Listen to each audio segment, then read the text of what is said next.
Well, I did it again. I bought an old box of kitchen stuff on eBay. Except this time it came from the United States and it's still in its original packaging. Yeah, I don't know. Some of this stuff just looks like it's come from like a shop that's possibly closed down. It's all like in nostalgic retro packaging. Some of the prices on it are so cheap, it's like faded. Yes, so we've got amazing items such as this, meat feet. Pretty much meat feet, but with a different name. We've even got a radish cutter for 99 cents. Probably the most modern looking of all, a sweet corn brush. And who can forget the absolutely terrifying triple spoon rest. All right, so let's jump in. We'll skim through these as quick as we can. I want to see which one of these I've been missing from my life that have been over the pond for the last 40 years. So let's start off with the meat feet and the rackless roast rack, which basically the same thing. Meat feet have got a bit more curvature there. Eliminates messy oven racks. Reusable, dishwasher safe, as are these. But I guess the cool thing is it kind of lifts the meat off the pan. You're going to actually cook the underside. We're going to do a chicken. Yeah, in fact, it says there, food will be cooked on the bottom. Food will not stick to the bottom of the tray. So like the juices and things, they could potentially seep into the tray. You could roast potatoes and things, but let's just get it on the chicken first. All right, so I've got a seasoned chicken here. I just noticed this on the back of the meat feet packaging. It says insert into the bottom of the chicken, which would actually end up being the top, but doesn't matter. Place it in to form a stable base. Place it in a roasting pan for baking. And then at the bottom, there's this like really weird diagram that says use your imagination. Well, they feel like they're kind of oven proof. Wow, that could be quite aggressive in the wrong hands. You feel like a chicken Wolverine. And the roast rack things, oh wow. These are like, you got 2 prongs on there. They're a little bit more like a table. That's definitely gonna give it some stability. So we're gonna like proper stud this thing. Okay, so I've given these a quick wash and I actually wanna roast it so it's this side facing up. So we need to put them in this side down. As long as it's kind of off the ground and levelish. Oh, this is so weird. Do you know what? I'm gonna put those in the legs. That'd be easier. It's like a Halloween costume gone wrong for a chicken. But that should definitely give it some stability, even though it's like 2 different gadgets working together. What is going on here? Don't worry, if that top side is looking a little bit lonely, we've got this gadget. This is the View Temp cooking timer. I mean, this is actually for a turkey. Basically, these stems get inserted into the chicken to indicate when the bird is done. Dependable and accurate cooking results every time. Suitable for microwave ovens. Gotta keep it like locked. Oh my gosh! I need to get another one. Just for your sanity, I am washing every single gadget before we use it. I won't tell you again, but these have disappointed me. I was expecting some sort of crazy numbers on it, but there's literally just writing that says lift stem, which is actually the step. Apparently we lift this up. Does that click into place?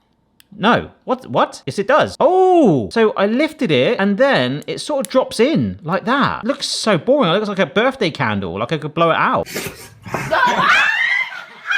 Feels like there's some sort of springing there. So let's put that in. Right into the chicken breast. Right, I'm gonna move that because it looked like it had eyes. There we go. Oh, now it still looks like it's got eyes. Brilliant. I'm genuinely worried about those Thermometer Pro things. They feel like birthday candles. I hope they're not plastic or wax. But whilst it warms up, next up we have got the nylon spoon. And yeah, of course, this triple spoon rest. Yeah, that works. But wait, there's more. It doesn't just do 1 spoon, 2 spoons, it does 3 spoons. Come on! This next one is the bottle stopper, which is a very self-explanatory name. This has got a lot of wear and tear on it. Looks like a baby lipstick, but also it's got a safety strap. It doesn't actually say exactly what type of bottle it's stopping. I'm hoping it's gonna be wine. But one thing actually where this is coming out of the original packaging, it's actually got like this sort of staple here. Look, see on the back there? Like that is proper old school. I don't know if that is part of it. Oh, it's not. Wow, you know how like these days that is normally like plastic or now even sometimes cardboard or generally from Temu, not at all. That is literally it. And I love the fact you've got like these finger indents and like a little thumb rest. Oh my gosh, look. It protrudes. Why do we want that to protrude? It's like a heartbeat. It's not been used, as you can tell from the packaging, but you can see it's even got some discoloration on it. And this little lipstick section from where it's just been resting against cardboard for like 80 years. 1963. As I talk, 62 years old. What? That's amazing. All right. This is out of wash. Is this gonna fit? Ooh. It's not fitting in there. What? Maybe these clamps, do they go around the side? Oh no. Oh, that is on there. That is on there. Oh no, I didn't put my safety strap on. Yeah, that's your safety strap in case you're in a hurricane or something, I guess. So that goes over there. Does it want to go over there? Yeah, we go, it does. There we go, nice. Oh, that's quite cool because now it's almost become like a little charm. Does this do anything? It just pushes. Oh, that helps get it over it. Oh, wow.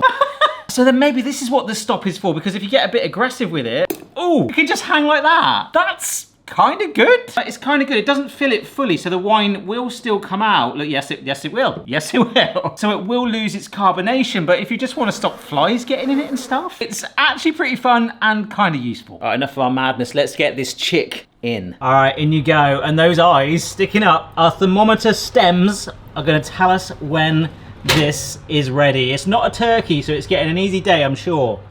Look, that staple that was holding it in the packaging just generally looked like a rusty staple, but I find that fascinating. You would not see that these days.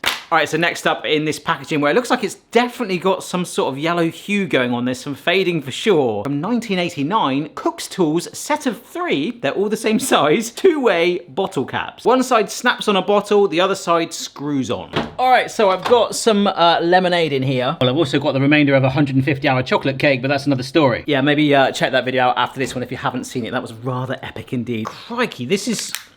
I don't know if the tape, oh, there we go. I didn't want to sort of come out then. So we can see it's got the thread this side for like the screw-on cap, and then this bit, the snap-on. We'll try that too. Maybe that'll work. All right, let's give this a bit of a shake so you can see. Ooh. Oh, for recycling now, well, the caps join there, don't they? But let's see, does it screw on? Oh gosh, a thread's different in America? Oh. Yes. Oh, wow. Oh, that's definitely biting it really well because the bottle's slightly compressed. Oh, no! I need to go lower. Ah, come on. It's still there. Why would you even need this? Just keep the lid. I don't understand. Oh, now I can't get it off. Come on. Ah. Right, so I've taken the entire plastic element of the cap off. Put another cap on. Come on. But maybe that was stopping it hitting the bottom. That is on there really tight. Oh, it's done it. No, it hasn't. Oh my gosh. That's only a tiny, tiny drip though. Gosh. This is ridiculous. I don't like this. If I can turn it upside down now and it just snaps on, we'll go with that, all right? Oh, gosh, it's gonna crush the bottle. I'm not gonna push it anymore. That's just gonna go everywhere. Oh my gosh. Let's give it the benefit of the doubt. I've bent my bottle now and everything. Oh no. This one's absolutely ridiculous. I don't like this. The one thing that's slowly getting me through this one is the gentle smell of that chicken cooking. I've got butter and garlic on it. Oh, come on. All right, so the white one, which is exactly the same size, works. I don't know what happened there. For the life of me, okay, if you lose your cap, great. For reusing it, you just keep your cap on. Why would you need that? Maybe I'm just having a moment, but I can't think of a scenario where you take off a bottle cap and you go, I don't need that anymore. Don't worry, I've got this. Like, what does that do? But just to show how much that has worked, I will leave it on for the rest of the video, and at the end, we will see if we get a fizz, which we hopefully should. All right, so next up is the sanitary flip can. My British brain is a little confused right now because it says it fits any standard 46-ounce juice can. I've just Googled that and it says that's roughly 1.3 litres, which is quite a lot. Keeps freshness in and odours out. Got these 3 different pink things here. Actually, they look a little bit like tin cans. I don't know what they are. Like, is this a thing? Was it a thing? It doesn't really say. This was made in Illinois. So the only thing I could think of is it looks a little bit like a tin can, and I measured my hand and thumb as a rough width in the supermarket last night and I found this.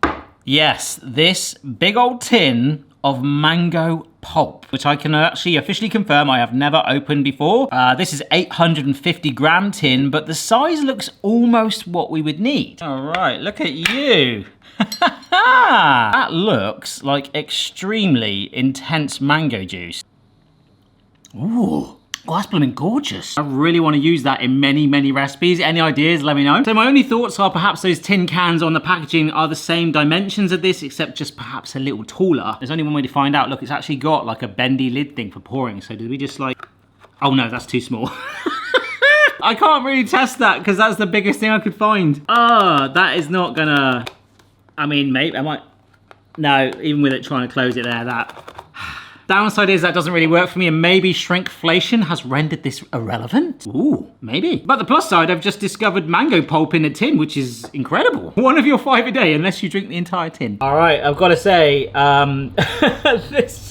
this meat feet there in the bottom left, I don't know if you can see that. This one's doing absolutely nothing, but there's 1 or 2 at the bottom there really taking it off the ground. I don't know if you can see, those temperature probes are still pointing up. Right, next up, we have got ourselves a plate hanger from Robert's Colonial House Incorporated in Marvey, Illinois. It's literally a plate hanger. And what a plate it is. You look at that plate and go, that needs to be hung on a wall, doesn't it? So, yeah, probably the only gadget I'm not going to wash today. That just comes straight off. Oh, you're going to want the springs on the back, aren't you? Hook that on there and then stretch. Oh, my word. Oh, crikey. There we are. That is latched. Oh, I don't know if that's particularly straight. My Christmas tree might look a bit wonky, but there are hooks on the back either side. Crikey, quite aggressive ones as well. So... Yes! My plate is successfully hung on the wall. Both of my grandmothers, if they were still alive, bless them, would absolutely be proud of me. Although one of them actually would be like, what? She had a bit of style. Although part of me is like now tempted to like completely fill the rest of the garden kitchen with like plate hanger. No. So this one I'm going to struggle with. It's by Professionals, and it is a soft bristle sweet corn brush. Yeah, on the back it says, remove silks by brushing in downward strokes. Now, I was in the supermarket last night. In fact, this is the clip, looking for sweet corn. Yes, so the majority of supermarkets, although some farm shops will sell it like that, actually kind of have the silks and indeed the husks all removed. So if we can't like get any sort of silks off, we'll still make it a sweet corn brush somehow. So this has been washed. Oh, actually, does that pop out of there? Oh, right. I don't know if I broken it now. I noticed that when I was cleaning it, but these like feel like quite plasticky. There's a little bit of firmness there. And I have actually spotted some silks. Look. So we're supposed to go down. Oh, look. You might see them. Look, we're getting some off. Literally like little shoelaces of sweet corn. Oh, wow. My backup was to literally get some melted butter and brush this on. But what I like is I'm actually like really scratching it.